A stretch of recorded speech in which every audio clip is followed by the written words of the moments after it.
Now take this question from sequences chapter. It is an LAQ, very, very important. Show that every convergent sequence is bounded. So let's see how to begin. Let the sequence Sn converges to S. That is, limit Sn is equal to S. So for epsilon is equal to 1, there exists capital N which belongs to positive integers.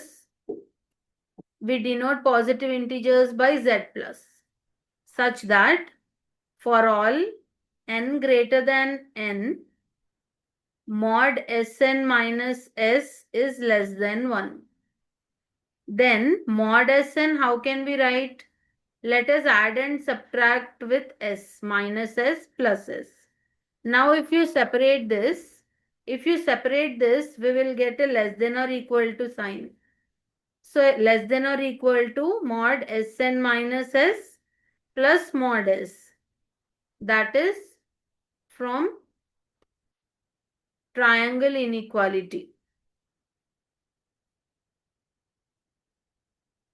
So this is less than 1 plus mod S. Now let us take mod Sn less than or equal to maximum of mod S1, mod S2, so on up to mod Sn for n less than or equal to capital N. So mod Sn is less than, maximum of this is 1. 1 plus mod S. From here we got this. So for n greater than n. Now let us say capital M is equal to maximum of mod S1, mod S2, so on up to mod Sn, and 1 plus mod S. So which implies mod Sn is less than or equal to M for all n.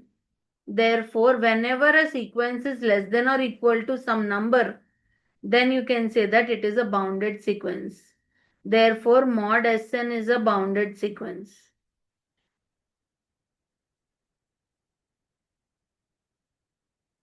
Now, let Sn is equal to minus 1 whole power n. We are taking an example. So, Sn is equal to minus 1. If I take power n as 1, 2, 3, 4. So if n is equal to 1, you will get minus 1. If n is equal to 2, you will get plus 1. Then if n is equal to 3, you will get minus 1. Then plus 1, like that it goes on. So which means you can say that Sn lies in between minus 1 and plus 1 for all n belongs to n. Therefore, Sn is a bounded sequence.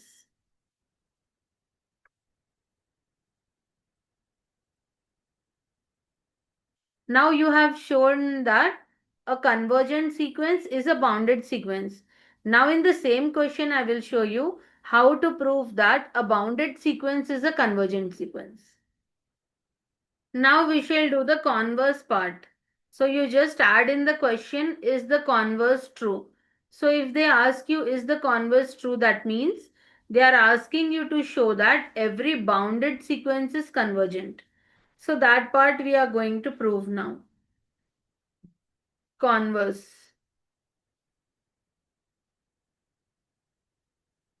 So what is converse? To show that every bounded sequence is convergent. So you should know the definitions very well, like what is bounded sequence, what is convergent sequence. Okay, so let's see how to begin. Now I am writing the definition of a bounded sequence. So what is the definition of a bounded sequence? If a sequence Sn converges to L Then for epsilon is equal to 1 by 2, there exists a positive integer m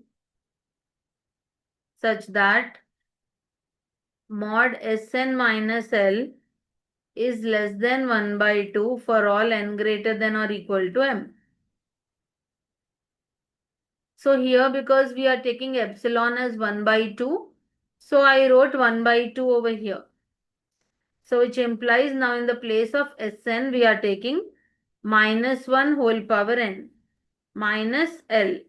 This is less than 1 by 2 for all n greater than or equal to m.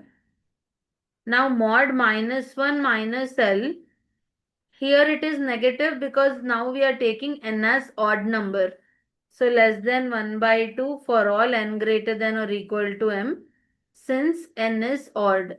If n is odd, then only minus 1 power n will become minus 1. If n is even, minus 1 whole power n will become plus 1.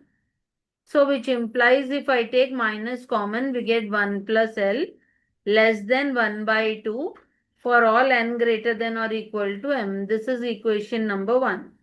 Now which implies mod 1 minus L is less than 1 by 2 for all n greater than or equal to m. When do you get this case? When n is even. Let's say this is equation number 2. So now 2 is equal to mod 1 plus L plus 1 minus L. This is less than or equal to, whenever you want to separate the terms, we take less than or equal to. So mod 1 plus L plus mod 1 minus L. So that is 2 is less than. So mod 1 plus L is, it is 1 by 2 plus 1 by 2. How we got this? From equations 1 and 2.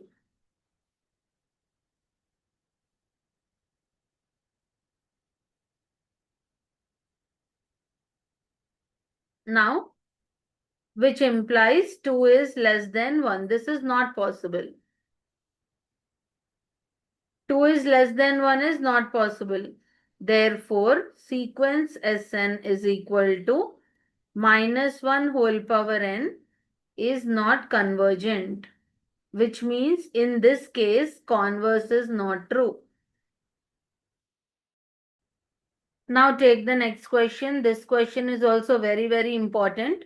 Prove that a bounded monotone sequence converge. So first let us start the proof. Let the sequence Sn be a bounded non-decreasing sequence. Non-decreasing sequence. Now consider the set of values. S is equal to Sn maps n belongs to n. Since Sn is bounded, the set S is also bounded. Now from the completeness axiom, what is completeness axiom?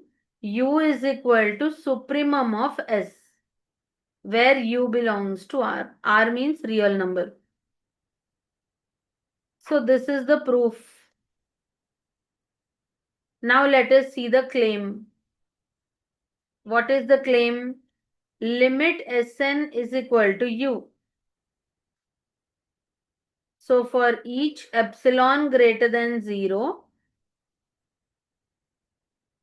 there exists n belongs to n such that Sn is greater than U minus epsilon. Now since Sn is non-decreasing for all n greater than n. So Sn is greater than or equal to Sn, which is greater than u minus epsilon. This is equation number 1.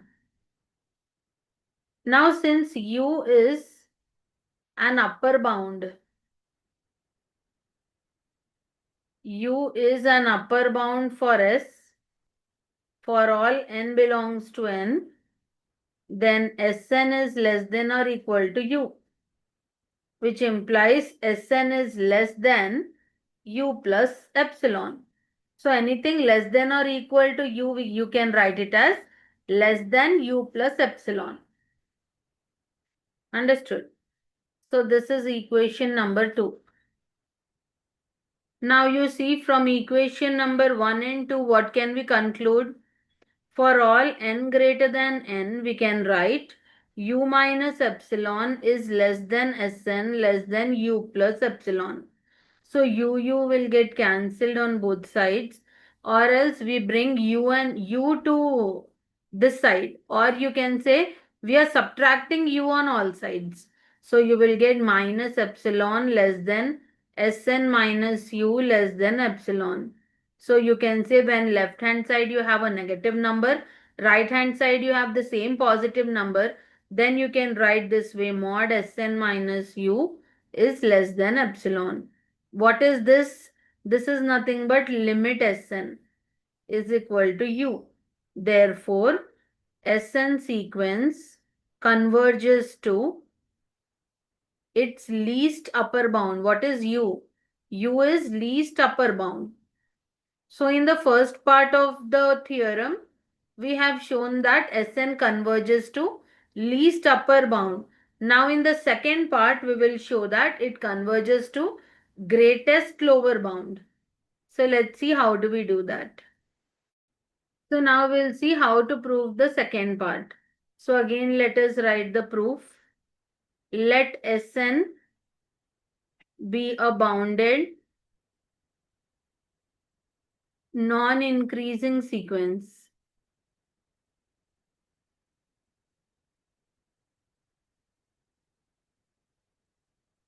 So the greatest lower bound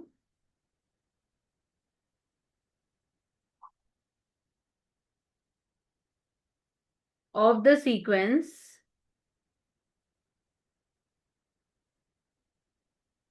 be u dash. In the last part, we have taken lowest upper bound as u. Here we are taking greatest lower bound as u dash, where u dash belongs to R. Now let us see the claim. So limit Sn is equal to u dash. So for each epsilon greater than 0, there exists small n belongs to natural numbers such that Sn is less than u dash plus epsilon. Now since Sn is non-increasing,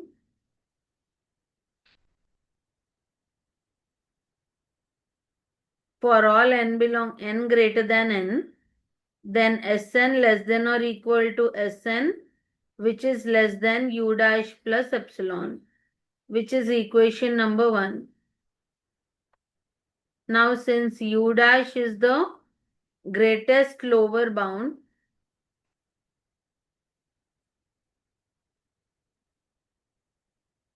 for all n belongs to n, then Sn greater than or equal to u dash. So we can say Sn is greater than u dash minus epsilon. This is equation number 2. Now from 1 and 2, for all n greater than n, u dash minus epsilon is less than Sn less than u dash plus epsilon. Now we are subtracting u dash on all sides. So we get minus epsilon less than Sn minus u dash less than less than minus epsilon. Sorry, less than plus epsilon here. So you can write mod Sn minus u dash is less than epsilon, which means limit Sn is equal to u dash. Therefore, Sn converges to its greatest lower bound, u dash. So both the parts show that every bounded sequence is convergent.